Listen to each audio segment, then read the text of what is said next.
प्रयागराज महाकुंभ में श्रद्धालुजनों की भारी भीड़ है। लगभग 8 से 10 करोड़ श्रद्धालु इस समय प्रयागराज के अंदर मौजूद है। कल भी 5.5 करोड़ श्रद्धालुजनों ने महाकुंभ का स्नान किया था। ये जो भारी दबाव श्रद्धालुजनों के कारण और श्रद्धालुओं के संगम नोच पर जाने के कारण वहां पर एक बना हुआ है, लेकिन पूरा प्रशासन मौके पे वहां मौजूद है। रात्रि को 1 से 2 बजे के बीच में अखाड़ा मार्ग पर, जहां पे अखाड़ों के अमृत स्नान के दृश्य से बैरिकेड्स भी किए गए थे, तो बैरिकेड्स को फांद करके आने में कुछ श्रद्धालु गंभीर रूप से घायल हुए हैं। उन्हें तत्काल हॉस्पिटल में पहुंचा करके उपचार आदि की व्यवस्था उनके लिए की गई है। उनमें से कुछ श्रद्धालु गंभीर रूप से घायल हैं। लगातार प्रशासन स्थानीय स्तर पर श्रद्धालुओं की सकुशल स्नान कराने के लिए रात्रि को कल सायंकाल 6:30-7 बजे से ही मौनी अमावस्या का मुहूर्त प्रारंभ होने के बाद से ही लगातार लगा हुआ है। प्रयागराज में महाकुंभ में श्रद्धालुजनों के सकुशल स्नान करने, अमृत स्नान के लिए देश भर से आए हुए श्रद्धालुजनों की व्यवस्था के लिए, उनके कुशल क्षेम के लिए आदरणीय प्रधानमंत्री जी का प्रातःकाल से ही उनके लगभग 4 बार प्रधानमंत्री जी ने हालचाल लिया है।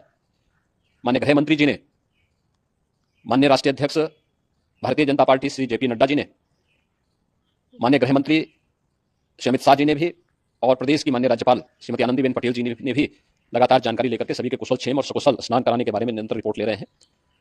हम लोगों की प्रातःकाल से ही श्रद्धालुजन जो भी आए हैं वे स्नान कर सकें, इसके लिए यहाँ पे उच्च स्तरीय बैठक भी चल रही है, जिसमें मुख्य सचिव भी हैं, डीजीपी हैं, प्रमुख सचिव गृह हैं, मुख्यमंत्री कार्यालय के प्रमुख सचिव के साथ साथ एडीजी लॉ एंड ऑर्डर के साथ साथ अन्य वरिष्ठ अधिकारीगण मौजूद हैं।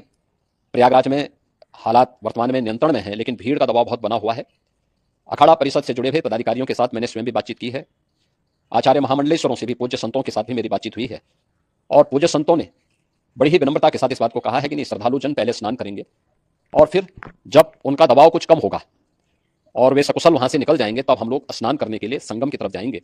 अभी पहले श्रद्धालुजनों को, चूंकि देश भर से आए हैं, तो इसके लिए उन्हें सभी अखाड़े इसके लिए सहमत हैं और सभी लोग इस व्यवस्था के साथ जुड़े हुए हैं।